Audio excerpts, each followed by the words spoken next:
Hello दोस्तों, मैं आपका छोटा भाई विशाल कुमार रॉय आपका स्वागत करते हैं आपके अपने यूट्यूब चैनल किसी प्रधान में। तो किसान साथियों, धान की बाली आने लगी है। इस समय धान की फसल को पोषक तत्वों की अधिक आवश्यकता होती है।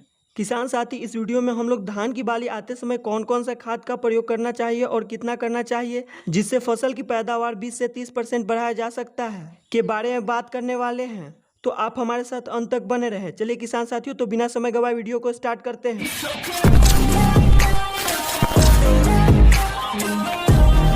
धान में बाली आते समय पोटास और फास्फोरस देना चाहिए जिससे दाना का दूध भराव, वजन, चमकीलापन बढ़ जाता है, जिससे आपकी फसल की पैदावार 20 से 30% तक बढ़ जाती है। जैसा कि इस खेत में आप देख पा रहे होंगे, धान की फसल हरा भरा और इसकी गप्फा भी मोटी है। यदि आपकी भी फसल इस तरह है तो फास्फोरस के लिए एसएसपी सिंगल सुपर फॉस्फेट दे सकते हैं। यदि आपने एसएसपी पहले से दिया है तो सिर्फ आपको पोटास ही देना चाहिए।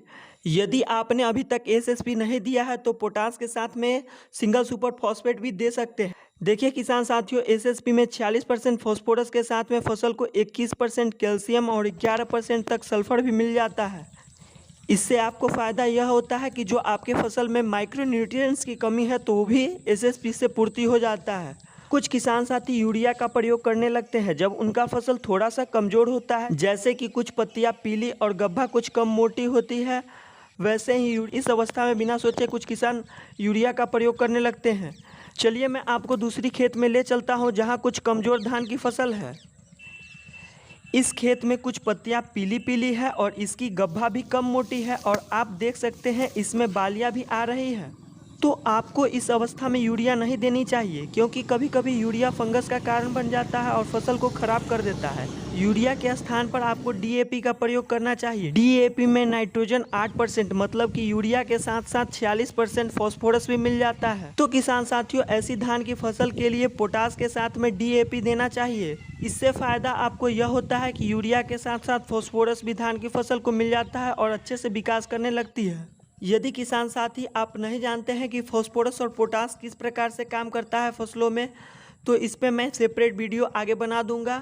तो किसान साथियों, अब डोज के बारे में बात कर लेते हैं। आपको खाद कितना कितना और कब कब डालना है। हरी भरी धान की फसल के लिए एसएसपी 1 से 1.5 kg प्रति कट्ठा या बिस्सा डाल सकते हैं। यदि पोटास की बात कर ले तो 600 से 700 ग्राम प्रति कट्ठा या बिस्सा दे सकते हैं।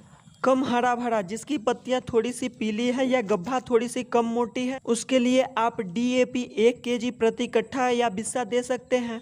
और पोटास पहले की तरह 600 से 700 ग्राम प्रति कट्ठा बिस्सा दे सकते हैं। अधिकतर किसान के पास छोटी छोटी ज़मीन होती है, उनके पास एकड़ में ज़मीन नहीं होता, इसीलिए मैं आपको कट्ठा और बिस्सा में बता रहा हूँ। यदि आप 1 एकड़ में जानना चाहते हैं कि कितना कट्ठा होता है तो मैं आपको बता देता हूँ कि 1 एकड़ में लगभग 33 कट्ठा होता है या बिस्सा होता है। किसान साथी, इस धान की खेत में कुछ बाली देख सकते हैं जो पूरी की पूरी सूख चुकी है और पूरी की पूरी खाली है, बिल्कुल भी इसमें दूध बढ़ाई नहीं हुआ है। ये सब एक तरह की बीमारी है। यदि इसी वीडियो में बताने लगते हैं तो यह वीडियो लंबी हो जाएगी, तो आपको इसके लिए इंतजार करना पड़ेगा। यदि आप हमारे चैनल पर नए हैं तो सब्सक्राइब करें। यहाँ मैं कृषि फल फूल से संबंधित जानकारी लाते रहता हूँ। और किसान साथियों की जानकारी के लिए वीडियो को शेयर कीजिए। तब तक के लिए नमस्कार, प्रणाम, जय हिंद दोस्तों।